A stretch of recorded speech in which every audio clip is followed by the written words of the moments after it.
Hey guys, in this quick tutorial, I'm going to show you how you can upload high quality stories on Instagram. The steps are really simple and easy, so let's get started. First, you need to open your Instagram app.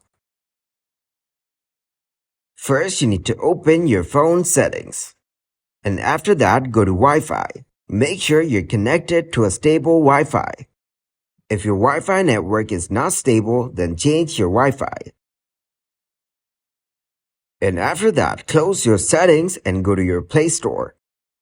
From here, tap on the search bar and search Instagram.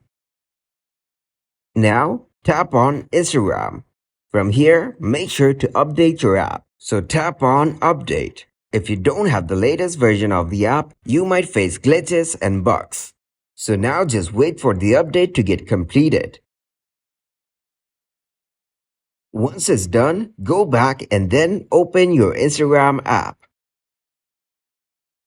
Once you're here, tap on Profile on the bottom right.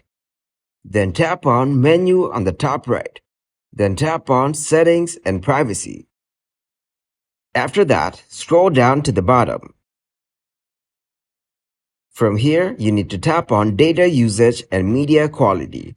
Make sure Data Saver option is turned off. And then tap on High Resolution Media. After that, select Cellular plus Wi-Fi. Then go to Media Upload Quality and enable Upload at Highest Quality. So that is how you upload high quality stories on Instagram.